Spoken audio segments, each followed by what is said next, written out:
ध्वनि और प्रकाश द्वारा आध्यात्मिक साधना।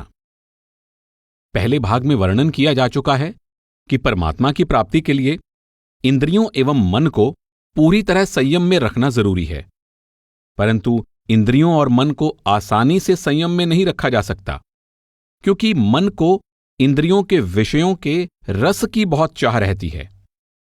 यही कारण है कि मन को नियंत्रण में रखने की कोशिश करते रहने पर भी साधक कई बार इंद्रियों के विषय भोगों के लोभ में पड़कर अपनी साधना से भटक जाता है। इसलिए मन को पूरी तरह संयम में रखने के लिए इसे कोई ऐसा रस प्रदान करना जरूरी है जो इंद्रियों के भोगों से अधिक स्वादिष्ट और बढ़कर हो। ऐसा रस केवल पारमार्थिक अभ्यास यानी साधना द्वारा अपने ध्यान को अंदर की ओर मोड़ने और परमात्मा में ध्यान लगाने से ही प्राप्त किया जा सकता है। यही कारण है कि गीता में श्री कृष्ण अर्जुन से कहते हैं कि परमात्मा का साक्षात्कार हो जाने पर विषय रस की आसक्ति भी नष्ट हो जाती है। इस अवस्था की प्राप्ति के लिए साधक को चाहिए कि वह इंद्रियों को वश में करके दृढ़तापूर्वक मुझ में अर्थात गुरु या परमात्मा में ध्यान लगाकर बैठे, अर्थात अपने ध्यान को गुरु या परमात्मा में स्थिर करना आवश्यक है।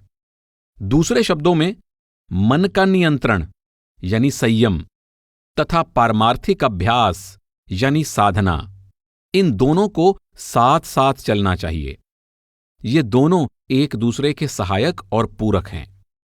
इसलिए श्री कृष्ण मन को वश में करने या इसे अनुशासित करने के साथ साथ पारमार्थिक अभ्यास करने पर भी जोर देते हैं, क्योंकि इनके बिना सच्ची शांति और शाश्वत आनंद की प्राप्ति नहीं हो सकती। आप समझाते हैं कि अनियंत्रित पुरुष की न तो बुद्धि स्थिर होती है और न उसके विचार में एकाग्रता ही होती है। एकाग्रता के बिना मनुष्य को शांति नहीं मिलती और शांति रहित को सुख कहाँ है। मन को वश में करके लगातार साधना करने पर ही परम शांति मिलती है। जैसा कि श्री कृष्ण फिर कहते हैं, इस तरह मन को वश में रखने वाला योगी आत्मा को निरंतर ध्यान में लगाता हुआ मुझ में यानी परमात्मा में निहित परम निर्वाण स्वरूप शांति को प्राप्त कर लेता है। भक्ति द्वारा पहले अपने ध्यान को आत्मा की गहराइयों में ले जाया जाता है और फिर परमात्मा में लगाया जाता है, जो सच्ची और शाश्वत शांति और परम आनंद का एकमात्र स्रोत है। बाह्य जगत की हर वस्तु स्वाभाविक रूप में क्षणभंगुर और दुखदायी है, इसलिए इससे सच्ची शांति और आनंद प्राप्त नहीं किया जा सकता। जब मन उचित पारमार्थिक अभ्यास द्वारा अंदर जाने में सफल हो जाता है और अपने अंदर की मिठास को चख लेता है, तो फिर इसकी बाहरी पदार्थों की लालसा मिट जाती है। परंतु उचित ढंग से पारमार्थिक अभ्यास करने के लिए किसी ऐसे सच्चे गुरु या आध्यात्मिक मार्गदर्शक की खोज करना जरूरी है, जिसकी कृपा और मार्गदर्शन के बिना साधक के सही मार्ग से भटकने की संभावना बनी रहती है। व्यक्ति के मन और बुद्धि में इतना सामर्थ्य नहीं है कि वह अपने आप पारमार्थिक मार्ग पर चल सके। यही कारण है कि गीता में अर्जुन की प्रारंभिक दुविधा और परेशानी में श्री कृष्ण की शरण लेने का उपदेश दिया गया है। अर्जुन कहता है, मैं आपसे प्रार्थना करता हूं कि जो मेरे लिए निश्चित रूप से कल्याणकारक हो वह मुझसे कहिए। मैं आपका शिष्य हूं। हालांकि सच्चा गुरु मनुष्य रूप में दिखाई देता है, फिर भी जैसा कि गीता में स्पष्ट रूप से कहा गया है, वह परमात्मा का ही साकार रूप होता है। इसलिए केवल उसके द्वारा ही आंतरिक दिव्य स्वरूपों से मिलाप किया जा सकता है। परमात्मा के विविध सूक्ष्म स्वरूपों को मनुष्य की सीमित चेतना नहीं समझ सकती। फिर भी दिव्य ध्वनि और दिव्य प्रकाश, ये दो ऐसे दैवी साधन हैं जिनके द्वारा परमार्थ के साधक को धीरे धीरे परमात्मा की उपस्थिति का आंतरिक अनुभव प्राप्त हो जाता है। चूंकि ध्वनि और प्रकाश दोनों एक ही परम सत्य को प्रकट करने वाले हैं, इसलिए ये दोनों एक दूसरे पर निर्भर हैं और एक दूसरे के पूरक भी हैं। यह महत्वपूर्ण सत्य ध्यान देने योग्य है कि वेदों और उपनिषदों में भी, जिनके साथ गीता की काफी समानता है, इस रहस्यमयी ध्वनि, शब्द, वाक या अनाहत नाद को परमात्मा का ही सच्चा रूप माना गया है और कहा गया है कि यह परमात्मा से भिन्न नहीं है। यह माना जाता है कि इस रहस्यमयी ध्वनि द्वारा ही परमात्मा ने सृष्टि की रचना की है। इसलिए साधक के लिए यह स्वाभाविक है कि वह दिव्य शब्द या ध्वनि द्वारा संसार से ऊपर उठकर परमात्मा की प्राप्ति कर ले। अनादि शब्द या दिव्य ध्वनि बाहरी कानों द्वारा सुना जाने वाला, मुख से बोला जाने वाला या लिखने पढ़ने में प्रयोग किया जाने वाला शब्द नहीं है। ऋग्वेद में कहा गया है, अनेक ऐसे लोग हैं जिनकी आंखें हैं परंतु उन्होंने शब्द को देखा नहीं है। अनेक ऐसे लोग हैं जिनके कान हैं परंतु उन्होंने शब्द को सुना नहीं है। परंतु ऐसे भी लोग हैं जिनको शब्द प्रकट है। फिर कहा गया है, वस्तुतः आरंभ में सृष्टि का कर्ता अर्थात परमात्मा ही था। परमात्मा सचमुच अकेला ही था।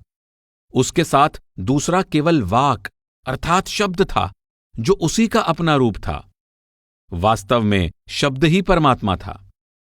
और फिर कहा गया है, निश्चय ही वाक अर्थात शब्द अजन्मा है। संपूर्ण सृष्टि की रचना सृष्टा ने शब्द द्वारा ही की। बृहदारण्यक उपनिषद में कहा गया है, वाक ही ब्रह्म है। वाक्य पदीय में कहा गया है, जिस ब्रह्म का न आदि है न अंत और जिसका अविनाशी तत्व है शब्द, वह सांसारिक पदार्थों के रूप में प्रतिभासित होता है। इस तरह उससे जगत की उत्पत्ति हुई है। परमात्मा का दूसरा रूप प्रकाश माना जाता है, जिसका मुंडकोपनिषद में इन शब्दों में वर्णन किया गया है, सबसे ऊंचे सुनहरे महल में ब्रह्म है। वह निर्मल, अखंड और पवित्र है। वह सभी प्रकाशों का प्रकाश है। मुंडकोपनिषद, कठोपनिषद और श्वेतश्वेतर उपनिषद में भी कहा गया है, वहां ना सूर्य चमकता है, न चांद न तारे, वहां ना बिजली चमकती है, न अग्नि के लिए कोई स्थान है। प्रत्येक वस्तु उस एक चमकीले प्रकाश द्वारा चमकती है। उसकी चमक से पूरे जगत में उजाला हो रहा है। मैत्रायण्य उपनिषद में कहा गया है, जिसका रूप है वह मिथ्या है, जो अरूप है वह सत्य है, वह ब्रह्म है, वह प्रकाश है। ब्रह्म का प्रकाश ही आत्मा के रूप में जीव के भीतर चमक रहा है, जैसा कि छांदोग्य उपनिषद में कहा गया है। जो प्रकाश इस स्वर्ग के ऊपर, सबसे ऊपर चमक रहा है, जो परम ज्योति विश्व के पृष्ठ पर यानी सबके ऊपर, जिनसे ऊपर कोई दूसरा लोक नहीं है, ऐसे सर्वोच्च लोक में प्रकाशित हो रही है, वह निश्चय ही वही है जो कि यहां इस पुरुष के भीतर की ज्योति है। वेदों और उपनिषदों के समान गीता में भी आंतरिक प्रकाश और ध्वनि को परमात्मा की दो विशेष अभिव्यक्तियों के रूप में स्वीकार किया गया है। गीता में दो अलग अलग ब्रह्म माने गए हैं। एक को साधारणतया ब्रह्म कहा जाता है, जो ओम अर्थात शब्द ब्रह्म की ध्वनि का रूप है, और दूसरा जो ब्रह्म के ऊपर है, उसको परम ब्रह्म, परम पुरुष, पुरुषोत्तम, उत्तम पुरुष, परमात्मा या ईश्वर कहा गया है। गीता में बताया गया है कि शब्द ओम या ओंकार ब्रह्म का सूचक है। ओम इति एकाक्षरम ब्रह्म। गीता में यह भी कहा गया है कि 3 गुण जो वेदों के विषय हैं, ब्रह्म से उत्पन्न हुए हैं। श्री कृष्ण कहते हैं, मैं ही पवित्र अक्षर ओंकार हूं और मैं ही ऋग्वेद, सामवेद और यजुर्वेद भी हूं। गीता का उद्देश्य ब्रह्म से आगे जाकर पार ब्रह्म परमेश्वर से मिलाप कराना है। इस मिलाप के लिए गीता में भक्ति की विधि का विस्तार पूर्वक वर्णन किया गया है और बताया गया है, पहले किए गए अभ्यास के कारण वह यानी योगी अनायास ही आगे खींचा चला जाता है। ऐसा समबुद्धि रूप योग का जिज्ञासु भी शब्द ब्रह्म से आगे चला जाता है, परंतु प्रयत्नपूर्वक अभ्यास में लगा रहने वाला योगी अपने सभी पापों का विनाश करके निर्मल हो जाता है और अनेक जन्मों में पूर्ण सिद्धि प्राप्त करके परम गति को प्राप्त कर लेता है। गीता में शब्द ब्रह्म और पर ब्रह्म या परमात्मा में जो भेद किया गया है वह हमें मैत्रायणोपनिषद में किए गए इसी प्रकार के भेद की याद दिलाता है। दो ब्रह्म जानने योग्य हैं, शब्द ब्रह्म और जो उससे परे पर ब्रह्म है। जो शब्द ब्रह्म को जान लेते हैं वे पर ब्रह्म परमात्मा तक पहुंच जाते हैं। यहां समझाया गया है कि किस तरह ओम या शब्द ब्रह्म के संपर्क में आने के बाद साधक धीरे धीरे पार ब्रह्म परमेश्वर तक पहुंच जाता है और जन्म मृत्यु के चक्र से सदा के लिए मुक्त हो जाता है। मैत्रायण उपनिषद में कहा गया है, जिस तरह से मकड़ी अपने बनाए तार द्वारा खुले स्थान पर पहुंच जाती है, उसी तरह ओम शब्द द्वारा ऊपर चढ़ाई करता हुआ साधक मुक्ति प्राप्त कर लेता है। वह भिन्न भिन्न ध्वनियों से ऊपर उठता जाता है और निराकार पर ब्रह्म में समा जाता है। वहां उन ध्वनियों की अलग पहचान समाप्त हो जाती है। जिस तरह मधुमक्खियों द्वारा अलग अलग फूलों से प्राप्त किए गए रस शहद की अवस्था में पहुंचकर अपनी अलग पहचान खो देते हैं। चूंकि परब्रह्म परमेश्वर सभी दिव्य ध्वनियों का मूल स्रोत है, इसलिए उससे मिलाप द्वारा भीतर की सभी ध्वनियों के मिठास अपने चरम शिखर पर पहुंच जाती है। ऋग्वेद के नाद बिंदु उपनिषद में अनेक उपमाओं द्वारा समझाया गया है कि किस तरह से भीतरी ध्वनि यानी नाद की शक्ति अभ्यासी के मन को प्रभावित करती है। यहां कहा गया है, जिस तरह भ्रमर फूलों का रस ग्रहण करता हुआ फूलों की गंध से बेपरवाह रहता है, उसी तरह जो चित्त यानी मन निरंतर शब्द में लीन रहता है, उसके भीतर इंद्रिय पदार्थों की लालसा नहीं रहती। नाद की मीठी गंध में लीन होकर यह इधर उधर भाग दौड़ करने की आदत छोड़ देता है। चित्तरूपी सांप नाद को सुनकर पूरी तरह इसमें लीन हो जाता है। इसे किसी भी वस्तु की सुध नहीं रहती और यह पूरी तरह शब्द की ध्वनि में एकाग्र हो जाता है। चित्तरूपी मदमस्त हाथी सुख के बाग में इंद्रिय पदार्थों के पीछे पागल हुआ फिरता है। शब्द का तेज अंकुश उसे वश में करने का साधन सिद्ध होता है। यह शब्द की ध्वनि चित्तरूपी हिरण को बांधने के लिए जाल का काम करती है। यहां इस बात पर ध्यान देना आवश्यक है कि गीता में कृष्ण, जिनको परमात्मा का प्रत्यक्ष रूप माना गया है, वे अपने आप को प्रणव भी कहते हैं, जिसका अर्थ है गूंज रही मधुर धुन या गुनगुन की ध्वनि अर्थात प्रणौति। आप कहते हैं, सब वेदों में मैं प्रणव हूं। कुछ लोग प्रणव को केवल ओम की ध्वनि या शब्द ब्रह्म का पर्यायवाची मानते हैं, जबकि प्रणव सभी रहस्यमयी ध्वनियों का सूचक है, जो इतना व्यापक है कि इसमें सभी अवस्थाओं वाली आंतरिक रहस्यमयी ध्वनि समाई हुई है। पतंजलि के योग सूत्र में स्पष्ट रूप में कहा गया है कि प्रणव परमात्मा का सूचक है।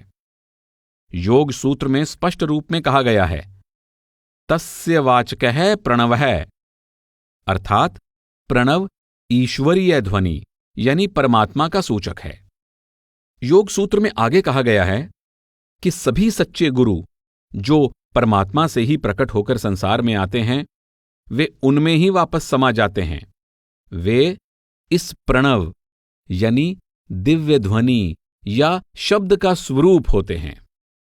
ऐसे गुरु निश्चित समय के लिए संसार में आते हैं, परंतु परमात्मा अनादि होने के कारण समय के प्रभाव से ऊपर है। योग सूत्र में कहा गया है, समय के प्रभाव से मुक्त वह परमात्मा सब गुरुओं का स्रोत है, जो अनादिकाल से संसार में आते रहे हैं। जो साधक अपना ध्यान आंतरिक ध्वनि से जोड़ लेता है, वह धीरे धीरे खुद को उच्च रूहानी अवस्थाओं में ऊपर उठता पाता है। बांसुरी बजाते हुए गुरु श्री कृष्ण का प्रतीकात्मक रूप से वर्णन करते हुए श्री परमहंस योगानंद जी कहते हैं, श्री कृष्ण अपनी दिव्य बांसुरी की मनमोहक रागिनियों द्वारा सभी भक्तों को समाधि के दिव्य कुंज में बुला रहे हैं ताकि वे वहां परमात्मा के आंतरिक प्रेम का आनंद उठा सकें। इस दिव्य ध्वनि के साथ साथ गीता में आंतरिक प्रकाश को परमात्मा की दूसरी प्रभावशाली विशेषता माना गया है। वास्तव में परमात्मा ज्योतियों की भी ज्योति है। जैसा कि गीता में कहा गया है, वह ज्योतियों की भी ज्योति है और उसे माया द्वारा पैदा किए गए अज्ञानता के अंधकार से परे माना गया है। सच्चा ज्ञान, ज्ञान का विषय और ज्ञान के लक्ष्य के रूप में वह सबके हृदय में निवास करता है। गीता का स्पष्ट कथन है कि परमात्मा प्रत्येक तेज यानी प्रकाश का स्रोत है। जैसा कि गीता में स्पष्ट कहा गया है, सूर्य में जो तेज संपूर्ण जगत को प्रकाशित करता है तथा जो तेज चंद्रमा में है और जो अग्नि में है, उसको मेरा ही प्रकाश जानो। विभिन्न रूपों में दिखाई देने वाले प्रकाश का अपना अलग अलग रूप और स्वभाव, अपनी अलग अलग सूक्ष्मता और दिव्यता होती है और साधक को अपनी अंतर्दृष्टि को धीरे धीरे विकसित करके उस प्रकाश को देखने और समझने का सामर्थ्य प्राप्त करना चाहिए। यही कारण है कि जब अर्जुन अपने गुरु श्री कृष्ण के प्रकाशमान स्वरूप का दर्शन करने की अभिलाषा प्रकट करता है, तो श्री कृष्ण अपनी विशेष कृपा द्वारा अर्जुन को ऐसी अंतर्दृष्टि का वरदान देते हैं जिससे वह उनके प्रकाशमान स्वरूप को देख सके। श्री कृष्ण कहते हैं, परंतु तुम मुझको इन अर्थात मानवीय आंखों से नहीं देख सकते। मैं तुम्हें दिव्य चक्षु प्रदान करता हूं। मेरी ईश्वरीय दिव्य शक्ति को देखो। ऐसा कहकर हे राजन अर्थात धृतराष्ट्र, महायोगेश्वर श्री कृष्ण ने अर्जुन को अपना परम दिव्य स्वरूप दिखलाया। गीता में श्री कृष्ण के दिव्य स्वरूप की जो झलकें दिखाई गई हैं, उनसे स्पष्ट हो जाता है कि उनका दिव्य स्वरूप परम प्रकाश से पूरी तरह जगमगा रहा था। गीता में कहा गया है, यदि आकाश में हजारों सूर्यों का प्रकाश एक साथ उदय हो तो उनका सामूहिक प्रकाश शायद ही इस परम पुरुष के तेज की समानता कर सके। अर्जुन अपने गुरु के प्रकाशमान स्वरूप को देखकर आश्चर्यचकित रह जाता है। वह कहता है, मैं आपको सब ओर से प्रकाशमान तेज के पुंज, मुकुट, गदा और चक्रयुक्त, प्रज्वलित अग्नि और सूर्य के सदृश ज्योति युक्त, कठिनता से देखे जाने योग्य और सब ओर अप्रमेय यानी असीम स्वरूप देखता हूं।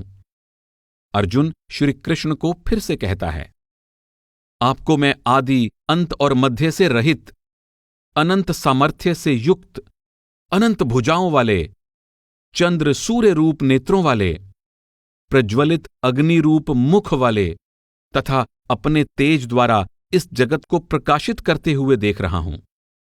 केवल अपने ध्यान को अपने भीतर स्थिरता से एकाग्र करके अपने लक्ष्य की ओर धीरे धीरे बढ़ते जाने से ही साधक अपने अंदर अपने सद्गुरु के प्रकाशमान स्वरूप का दर्शन कर सकता है और फिर क्रमशः अपनी आत्मा, ब्रह्म और परम पुरुष परमात्मा का ज्ञान प्राप्त कर सकता है। गीता में इन सभी अवस्थाओं के बारे में स्पष्ट उल्लेख किया गया है। हमने देखा है कि अर्जुन ने अपने सद्गुरु श्री कृष्ण के प्रकाशमान स्वरूप का दर्शन किस प्रकार किया। इसी तरह गीता में आत्मदर्शन प्राप्त करने की अवस्था के विषय में कहा गया है, जिस तरह वायु रहित स्थान में रखे दीपक की लौ कंपित नहीं होती, वही उपमा आत्मध्यान में लगे हुए योगी के जीते हुए चित्त की कही गई है। योग के अभ्यास से निरुद्ध यानी रुका हुआ चित्त जिस अवस्था में उपराम यानी विषयों से विरक्त हो जाता है, उस समय साधक आत्मा द्वारा आत्मा का साक्षात्कार करता हुआ आत्मा में ही संतुष्ट रहता है। इसके बाद गीता में ब्रह्म की प्राप्ति के विषय में इस प्रकार कहा गया है, फिर योगी या आत्मिक अभ्यास के साधक को अपनी आत्मा में ही सुख मिलता है, आत्मा में ही आनंद प्राप्त होता है। जिसे अपने भीतर ही प्रकाश दिखाई देता है, वह ब्रह्म से एक ही भाव को प्राप्त हो जाता है और वह अपने अंदर ही ब्रह्म निर्वाण को प्राप्त कर लेता है। इसके बाद गीता में परम ब्रह्म या परमात्मा की प्राप्ति की अंतिम अवस्था के बारे में कहा गया है। जो साधक सर्वज्ञ, अनादि, सबके नियंता, सूक्ष्म से भी अति सूक्ष्म, सबका पालन पोषण करने वाले, अचिंत्य स्वरूप, सूर्य के समान नित्य चेतन प्रकाश रूप, अविद्या से परे परमात्मा का अपनी मृत्यु के समय भक्ति युक्त होकर योग बल से भ्रिकुटियों के मध्य में अपनी जीवन सत्ता को अच्छी तरह स्थापित करके निश्चल मन से स्मरण करता है, वह उस दिव्य स्वरूप परम पुरुष परमात्मा को ही प्राप्त करता है। जब परमात्मा भक्त की प्रबल श्रद्धा भक्ति से प्रसन्न होता है, तभी वह उस पर कृपा करके उसे इन अवस्थाओं की प्राप्ति में सफलता दिलाता है। श्री कृष्ण अर्जुन को अपने प्रकाशमान स्वरूप का दर्शन करवाने के बाद इसके बारे में बहुत सुंदर ढंग से समझाते हैं। हे अर्जुन, मैंने प्रसन्न होकर तुम पर दया करके अपनी दिव्य योग शक्ति से अपना यह परम स्वरूप, जो तेजोमय विश्वरूप सबका आदि और अनंत है, उसे तुम्हें दिखलाया है।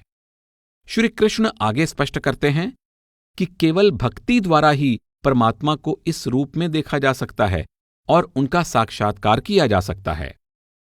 आप कहते हैं, जिस प्रकार तुमने मुझे देखा है, इस प्रकार मेरा ज्योतिर्मय रूप न तो वेदों के अध्ययन से, न तप से, न दान से और न यज्ञ से देखा जा सकता है, परंतु एकाग्र भक्ति द्वारा, हे अर्जुन, मुझे इस प्रकार से जाना जा सकता है, देखा जा सकता है और मुझ में प्रवेश किया जा सकता है।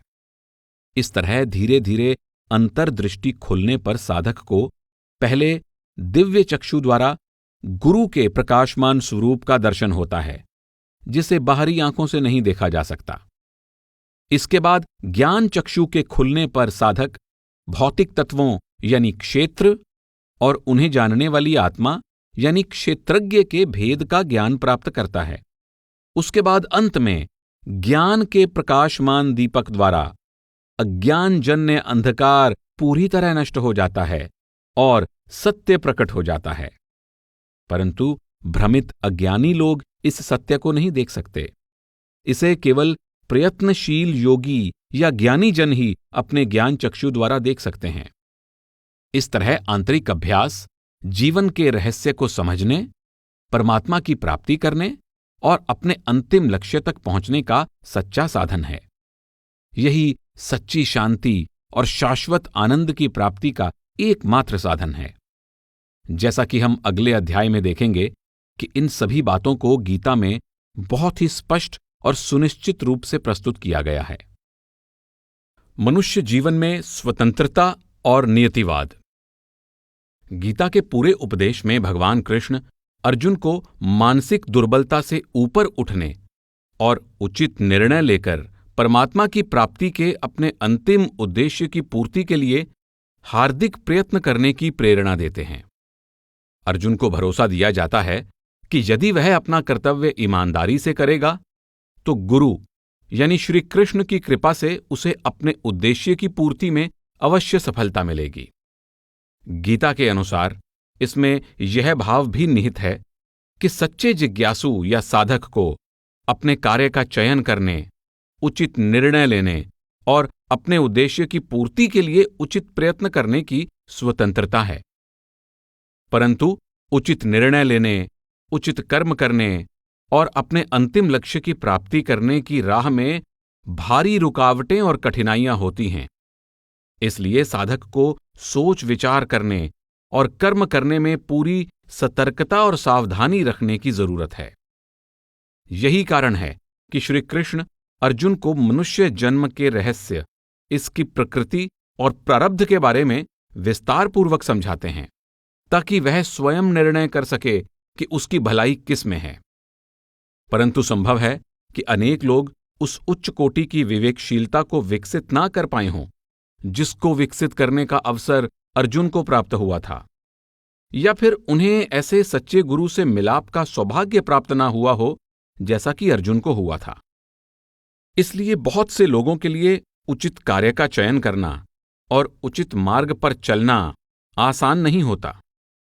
ऐसा लगता है कि बहुत से लोगों को उचित चयन करने की और उचित कर्म करने की बहुत सीमित स्वतंत्रता प्राप्त होती है और अलग अलग परिस्थितियों में अलग अलग व्यक्तियों की अलग अलग सीमा हो सकती है।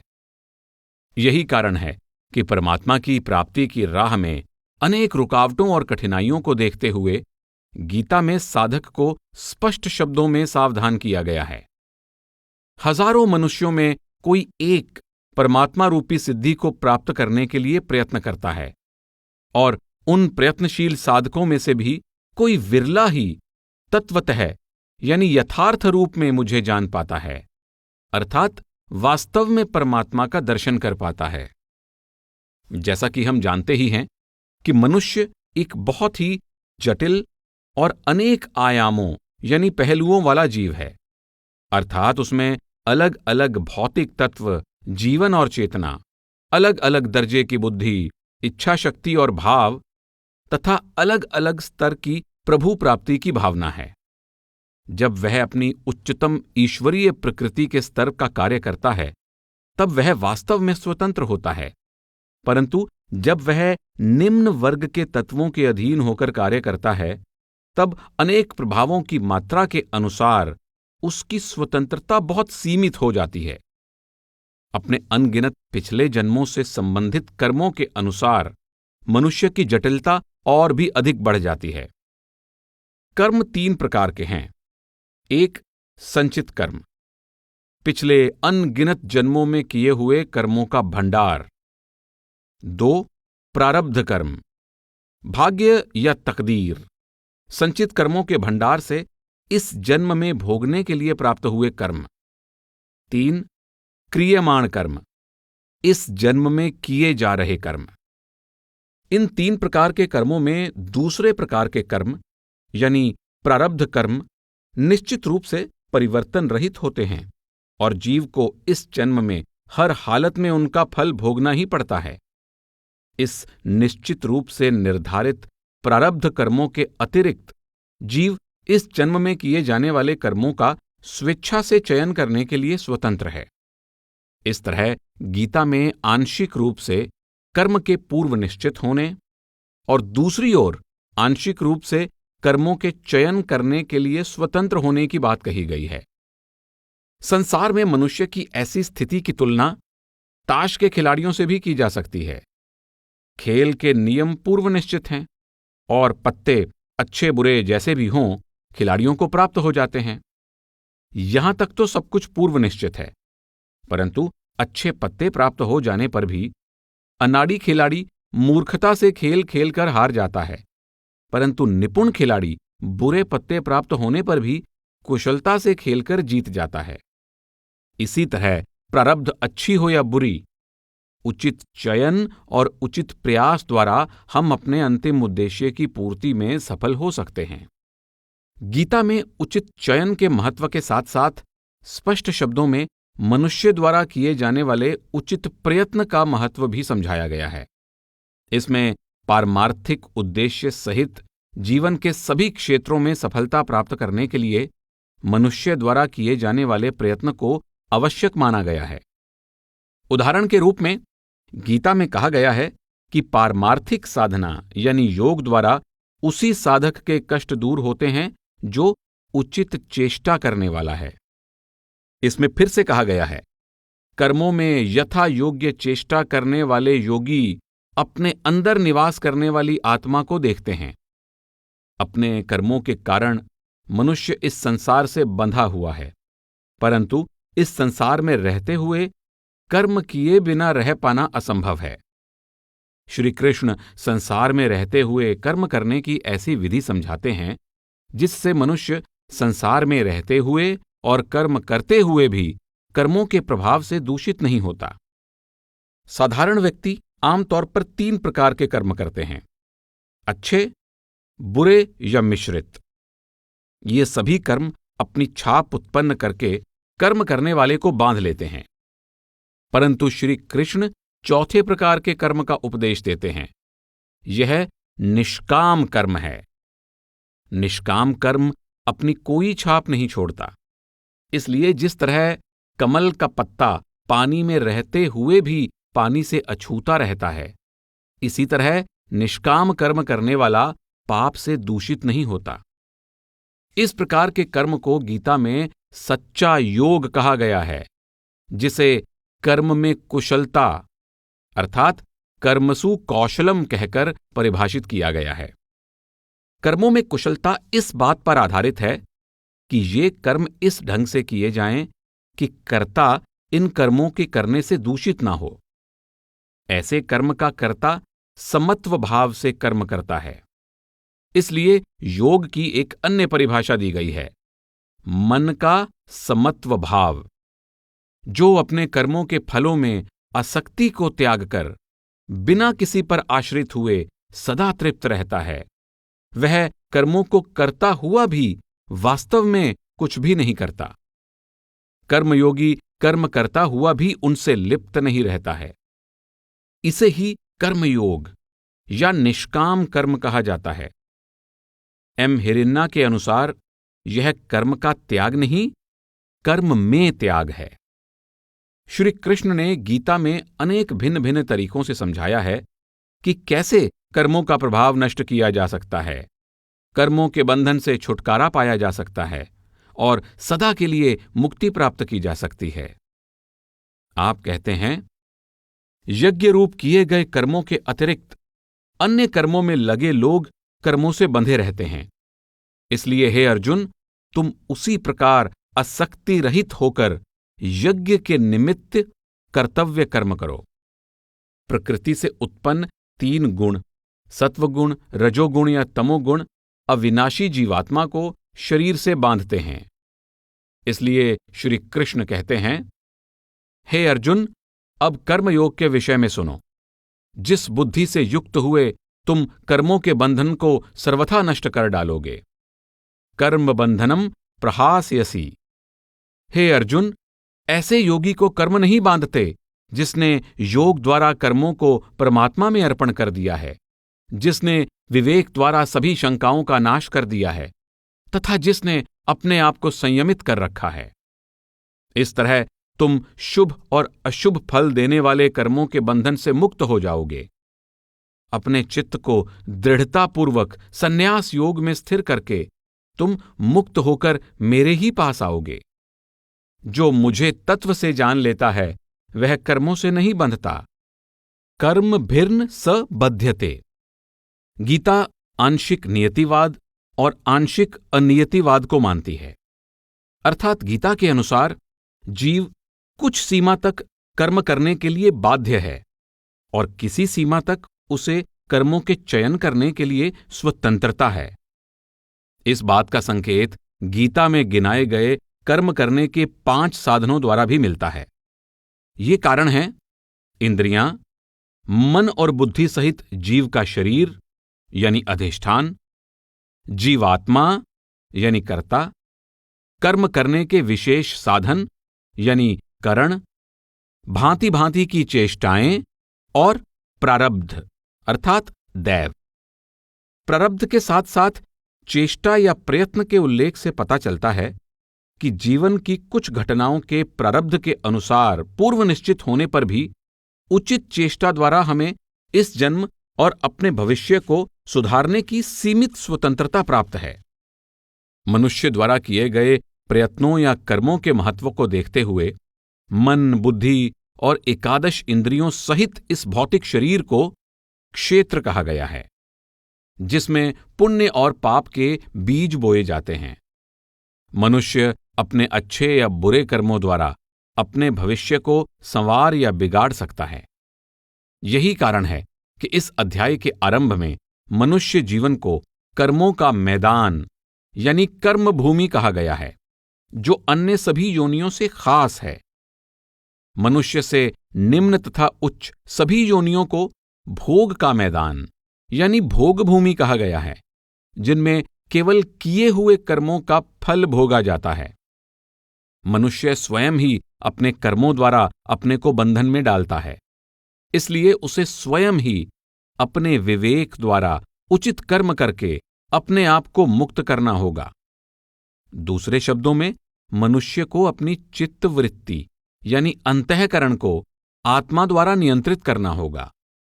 गीता में कहा गया है, मनुष्य को चाहिए कि वह अपने द्वारा ही अपना उद्धार करे, अर्थात अपनी चित्तवृत्ति को आत्मा द्वारा ऊपर उठाकर अपना उद्धार करे और अपने आप को अधोगति में न गिरने दे, क्योंकि यह मनुष्य स्वयं ही अपना मित्र है और स्वयं ही अपना शत्रु है। इससे यह स्पष्ट होता है कि जब निम्न चित्तवृत्ति को उच्च या प्रकाशित आत्मा द्वारा नियंत्रित करके वश में कर लिया जाता है, तब यह सर्वोत्तम मित्र बन जाती है। पर जब यह अनियंत्रित होकर तथा बुरे भावों और मनोवेगों का शिकार होकर अनुचित मार्ग पर चल पड़ती है, तो यही सबसे बड़ी शत्रु बन जाती है। इसलिए निम्न चित्तवृत्ति को उच्च आत्मा द्वारा नियंत्रण में रखना और उस पर विजय प्राप्त करना सर्वोच्च पूर्णता की प्राप्ति और स्वतंत्रता का साधन है। स्वतंत्रता और नियतिवाद का प्रश्न केवल मनुष्यों के लिए ही अर्थपूर्ण है, क्योंकि मनुष्य जन्म में ये दोनों ही मिश्रित हैं। इस प्रश्न का परमात्मा के लिए कोई महत्व नहीं है, क्योंकि परमात्मा हर प्रकार के द्वंद्वों, सुख दुख, लाभ हानि आदि से परे है। वह पूर्णतया स्वतंत्र है और उसके ऊपर और कोई नहीं जो उसके सामने कोई रुकावट खड़ी कर सके। इस प्रश्न का मनुष्य से निम्न योनियों जैसे कि वृक्ष, पशु पक्षी आदि से भी कोई संबंध नहीं है, क्योंकि उनके कार्य उनके जन्मजात स्वभाव, प्रवृत्ति और प्रेरणाओं से प्रभावित होते हैं। हम किसी चमेली के पौधे की सुगंध या किसी कांटेदार झाड़ी की प्रशंसा या निंदा उसके कांटों के कारण नहीं कर सकते। उसी तरह मेमने की नम्रता और शेर की निर्दयता के कारण हम उनकी प्रशंसा या निंदा नहीं कर सकते। परंतु यदि मनुष्य अपनी सीमित स्वतंत्रता का उपयोग न करके अपने मनोवेगों या मन की तरंगों के अनुसार कर्म करता है, तो उसके कर्मों को मानवता के प्रतिकूल कहा जा सकता है और मनुष्य जैसा व्यवहार न करते हुए जानवरों जैसा व्यवहार करने के कारण उसकी निंदा की जा सकती है। यदि किसी व्यक्ति का नैतिक आचरण ठीक नहीं है, तो वह अपनी आध्यात्मिक उन्नति की आशा नहीं कर सकता। नैतिक आचरण के लिए चयन करने और कर्म करने के लिए कम से कम सीमित स्वतंत्रता का होना आवश्यक है। इसीलिए यह कहा जाता है कि या तो स्वतंत्रता सत्य है या सदाचार कोरी कल्पना है। यह भी कहा जाता है कि करना चाहिए में किया जा सकता है का भाव छिपा हुआ है। इससे स्पष्ट है कि मानव स्तर पर हमें एक सीमा तक चयन करने और कर्म करने की स्वतंत्रता है। तभी प्रयत्नशील मनुष्य आध्यात्मिक उन्नति करने की आशा कर सकता है। यह ठीक है कि इस सृष्टि को इसके कर्ता की लीला या खेल कहा जाता है, परंतु यह निष्प्रयोजन यानी बेमतलब नहीं है और इसका एक स्पष्ट उद्देश्य है, आत्माओं को स्वतंत्रता पूर्वक दैवी इच्छा पूर्ति के कार्य में शामिल होने के लिए तैयार करना। अभी तक हमने मनुष्य जीवन में स्वतंत्रता और नियतिवाद यानी भाग्य के प्रश्न पर सांसारिक दृष्टि से विचार किया है, परंतु हमें यह नहीं भूलना चाहिए कि चेतन अनुभूति के अलग अलग स्तर हैं। जो सांसारिक स्तर पर व्यवहारिक सत्य माना जाता है, वह ऊंचे आध्यात्मिक स्तर पर सत्य नहीं रह जाता। जिसे हम संसार के व्यवहारिक स्तर पर इच्छा की स्वतंत्रता कहते हैं, वह ऊंचे स्तर पर वास्तव में स्वतंत्रता नहीं रहती। इसका मुख्य कारण यह है कि सांसारिक स्तर पर अहम भाव ही आत्मा या पुरुष का रूप धारण कर लेता है, परंतु अहम भाव या आपा भाव वास्तव में आत्मा का विकृत रूप है। हम कह सकते हैं कि अहम भाव प्रकृति की क्रियाओं पर आत्मा या पुरुष की चेतना की परछाई मात्र है। यह अहम भाव प्रकृति के कार्य करने का एक जरिया है और प्रकृति के वश में है। क्योंकि अहम भाव प्रकृति और उसके गुणों पर आश्रित है, इसलिए यह नित्य आत्मा या पुरुष से बिल्कुल भिन्न है, जो प्रकृति और उसके गुणों पर आश्रित नहीं है। सभी सांसारिक कार्य प्रकृति और उसके गुणों द्वारा किए जाते हैं, इसलिए आत्मा केवल अहंकार के कारण भ्रमवश अपने को कर्ता समझने लगती है और इस प्रकार कर्मों से बंध जाती है। परंतु बुद्धिमान पुरुष अपने ज्ञान के कारण आत्मा के वास्तविक स्वरूप को समझते हैं। वे प्रकृति और इसके गुणों के खेल को भली भांति समझते हैं तथा इससे निर्लिप्त बने रहते हैं। गीता में कहा गया है, सभी कर्म प्रकृति के गुणों द्वारा किए जाते हैं, पर जिसका अंतःकरण अहंकार से मोहित है, वैसा अज्ञानी मनुष्य मैं करता हूं ऐसा मानता है। परंतु हे अर्जुन, जो गुण विभाग और उनके कर्म विभाग के तत्व को जानता है कि गुण ही गुणों में कार्य करते हैं, वह उनमें आसक्त नहीं होता। सांसारिक बुद्धि भी प्रकृति के कार्य करने का एक साधन है। इसलिए ऊंचे आध्यात्मिक दृष्टिकोण से जो कर्म सांसारिक बुद्धि की सहायता से किए जाते हैं, उनको पूर्णतया स्वतंत्र कर्म नहीं कहा जा सकता। जब हम सांसारिक बुद्धि का उपयोग करते हुए यह कहते हैं कि हम पूर्ण स्वतंत्रता से कर्म कर रहे हैं, तो वास्तव में प्रकृति और उसके गुणों की गुप्त शक्तियां कार्य कर रही होती हैं, परंतु ये इतनी सूक्ष्म हैं कि ये हमारी अंतर्दृष्टि की पकड़ में नहीं आती। सांसारिक स्तर पर हमारी सोच, हमारे पिछले जीवन, हमारी वंश परंपरा, हमारे पालन पोषण, हमारे वातावरण, हमारी शिक्षा तथा ऐसे अनेक जटिल कारणों द्वारा प्रभावित होती है, जो व्यक्तित्व का अंग बन जाते हैं, परंतु हमें उनके बारे में बोध नहीं होता। इसलिए हो सकता है कि हम यह सोचते हों, अनुभव करते हों और ऐसा मान रहे हों कि हम सभी स्वतंत्र रूप से कार्य कर रहे हैं, परंतु वास्तव में ये कर्म पूर्व प्रेरणाओं से प्रभावित हो सकते हैं। हम सोचते हैं कि हम अहंकार से मुक्त हैं, परंतु हमारा अहंकार दूसरे लोगों के विचारों तथा विश्वासों के प्रभाव से प्रभावित हो चुका होता है। कई कट्टरपंथी तथा हठधर्मी अपने विचार और कर्म को अपने स्वतंत्र चयन का फल मानते हैं, परंतु वास्तव में ऐसा है नहीं। जब कोई गुणवान, विद्वान, बहादुर तथा अन्य ऐसे सद्गुणों से युक्त नेक पुरुष ऐसा सोचता, कहता या संकेत देता है कि वह नेक है, गुणवान, विद्वान, बहादुर आदि है, तो वह कुछ सूक्ष्म रूप से अहंकार से लिप्त होता है। जब तक कोई व्यक्ति अहम भाव की छाया में और उसके प्रभाव से उत्पन्न होने वाले अन्य विकारों जैसे अहंकार, घमंड, दंभ, काम, क्रोध आदि से मुक्त नहीं हो जाता, उसे पूर्णतया स्वतंत्र नहीं कहा जा सकता। इस अध्याय के दूसरे भाग में पहले ही कहा जा चुका है कि जब अहंकार, जो आत्मा को धूमिल करने या उसे ढकने वाला पर्दा है, पूरी तरह नष्ट हो जाता है, तब आत्मा पवित्र और शांत होकर पराभक्ति द्वारा अपने स्रोत परमात्मा की ओर अपने आप खींची चली जाती है। यही सच्ची स्वतंत्रता है। इस प्रकार सच्ची स्वतंत्रता तभी शुरू होती है जब आत्मा तीनों गुणों से ऊपर उठकर अपने मूल स्वरूप की पहचान कर लेती है।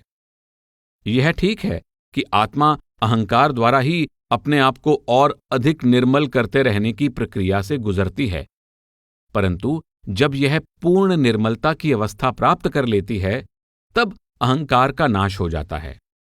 मनुष्य जीवन में ही सच्चे गुरु की खोज करने, सदाचार की निर्मलता द्वारा अपने आप की पहचान करने और फिर अंत में परमात्मा की प्राप्ति करने की स्वतंत्रता है। इसलिए सतही तौर पर यह कहना उचित प्रतीत होता है कि सीमित ही सही, परंतु मनुष्य जीवन कम से कम परमात्मा से मिलाप का अवसर तो देता है। परंतु मनुष्य जीवन में आने वाली अनगिनत कठिनाइयों और रुकावटों के कारण सच्चे गुरु की कृपा और मार्गदर्शन के बिना परमात्मा की प्राप्ति कर पाना संभव नहीं है। इसलिए यह कहा जा सकता है कि जिन लोगों के भाग्य में इस जन्म में सच्चे गुरु का मिलाप नहीं लिखा है, उन्हें परमात्मा से मिलने की स्वतंत्रता इस जन्म में प्राप्त नहीं है।